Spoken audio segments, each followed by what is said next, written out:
샬롬, 우리 하나님께서 오늘도 저와 여러분들에게 은혜 주시기 바랍니다. 오늘 하나님께서 우리에게 주신 말씀은 갈라디아서 6장 1절에서 10절까지는 말씀입니다.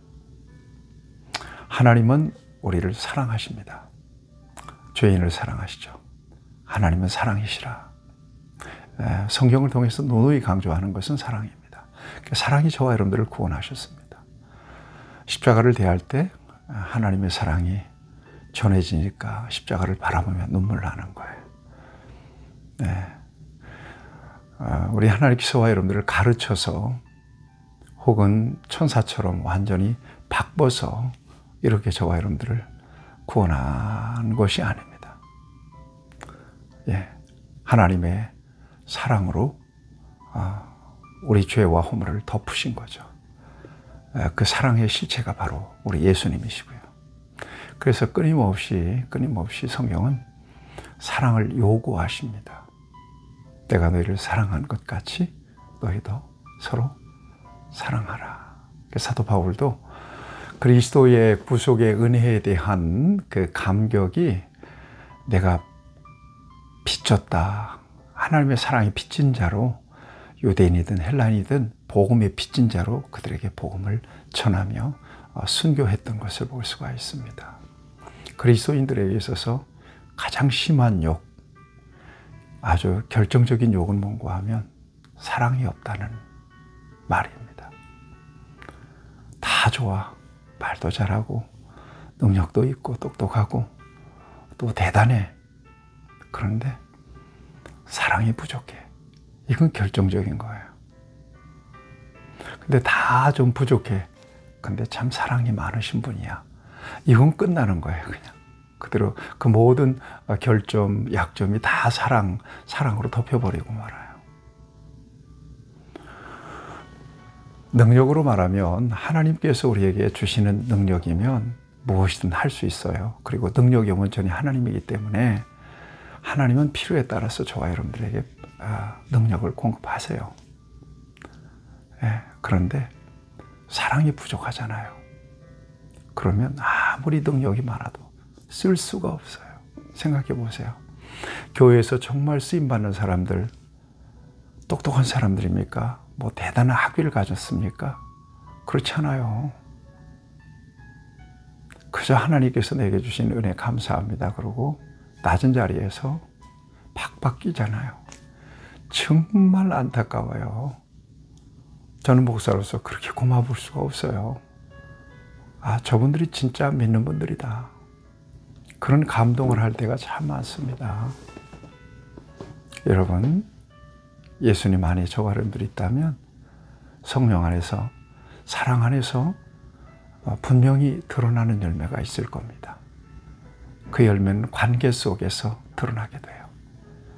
하나님과의 관계는 예배와 말씀과 기도와 또한 깊은 묵상을 통하여 세워져요. 그 관계 속에서 사람들을 대하죠.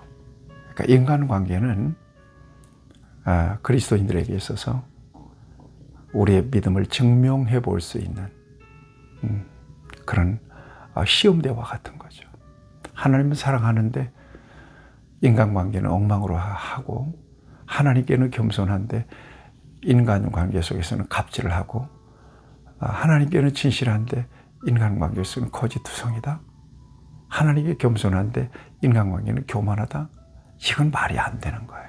그래서 성경도 말씀, 하나님을 사랑한다고 하면서 형제를 미워하는 것은 거짓말하는 거다.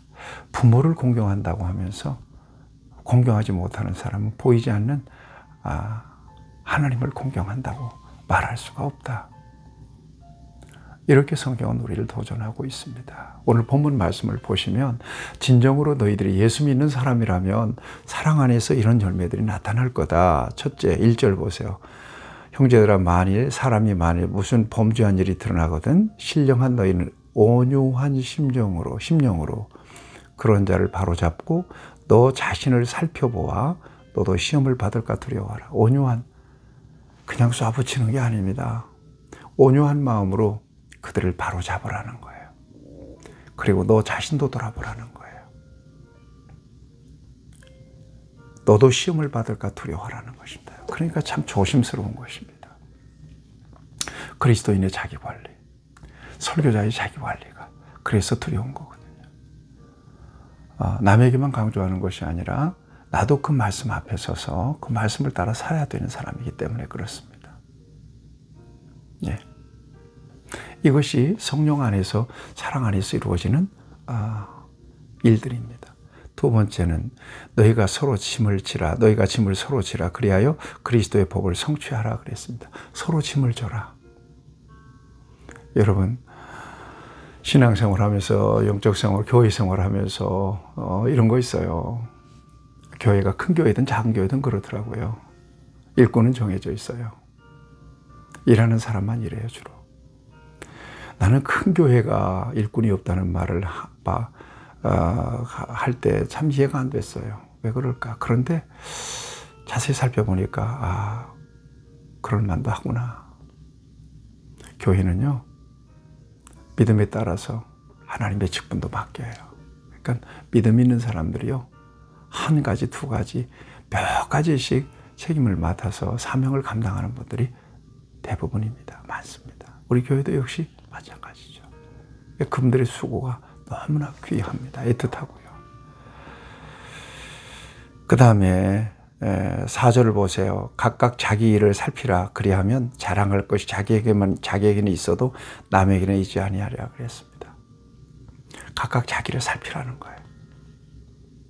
그러면 자랑할 것이 자기에게는 있어도 자기는 자랑할 수 있을지 몰라도 남 앞에서 자기 자신을 자랑할 수 있는 것을 발견할 수가 없을 거다.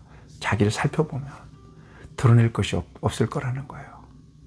자랑할 만한 것이 없을 거라는 얘기입니다. 각각 자기의 짐을 질 것이라 이렇게 말씀하고 있습니다. 6절 보세요. 가르침을 받는 자는 말씀을 가르친 자와 좋은 것을 함께 하라 그랬습니다. 여러분, 교육자와 교회의 관계는 따뜻하고 또 정말 이게 화통한 그런 관계가 되어야 된다고 생각합니다. 피차간에 존경과 사랑으로. 그래야 은혜가 흘러가요. 이를테면 은혜 받고 싶어서 교회 왔는데 목사님에게 시험 받아보세요. 말씀이 들어오겠어요? 목회자도 마찬가지. 정말 교인들 가운데서 목회자를 굉장히 불편하게 하는 사람들이 있어요. 그렇게 있을 수 있어요.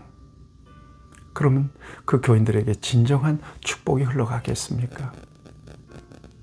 별것도 아닌 것 가지고 꼬투리 잡고 자꾸 뒷소리하고 뒷담화하고 끌어내리고 복이 없어요. 안 돼요. 그러면 안 돼요. 그런 사람 절대 전도 못 해요. 교회에 대한 자긍심, 교회에 대한 정말 자존감이 높은 사람이 전도도 해요. 우리 교회 참 좋은 교회다. 비록 크지는 않아도 온 가족들이 다 이렇게 깊이 사랑하고 또 올바른 말씀이 선포되고 거룩한 비전을 가지고 기도하고. 여러분, 이런 교회에 대한 이 자긍심, 자존감이 높은 사람이 전도할 수 있는 거예요.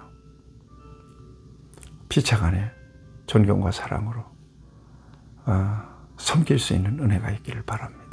7절도 보면 스스로 속이지 말라. 하나님 업신여김을 받지 아니하시라니 사람이 무엇으로 심든지 그대로 거두리라 그랬어요. 거두리라.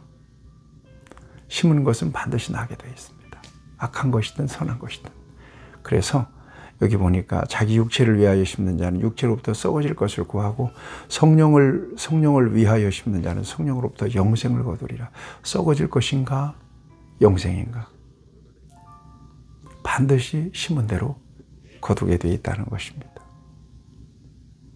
이것들이 바로 믿는 사람들이 나타낼 열매이고 진정으로 믿는 사람들에게 주시는 중요한 교훈입니다. 여러분, 열매는 강요해서 열리게 할 수 있는 게 아닙니다. 뿌리가 건강하고 나무가 건강하면 자연스럽게 때가 되면 나타나게 되죠. 저와 여러분들이 아름다운 열매를 나타내서 하나님께 영광이 되고 하나님의 손에 정말 풍성한 열매를 이렇게 드릴 수 있는, 열매를 구하실 때 열매를 드릴 수 있는 그런 참된 그리스도인으로 살아갈 수 있게 되기를 축복합니다. 하나님 감사합니다. 오늘도 귀한 말씀을 통해 우리를 교훈하십니다. 믿는 자로서 합당한 열매가 있게 하시고 육체를 따르는 것이 아니라 성령을 쫓아 살아가는 사람으로서 이 합당한 열매들이 풍성하게 나타나서 우리 하나님의 손에 드리며 하나님께 기쁨이 될 수 있도록 은혜 주시고 세상에는 선한 영향력을 끼칠 수 있는, 그래 세상을 변화시킬 수 있는 하나님의 사람으로 살아가게 하여 주옵소서. 예수님의 이름으로 기도합니다. 아멘. 여러분 축복합니다.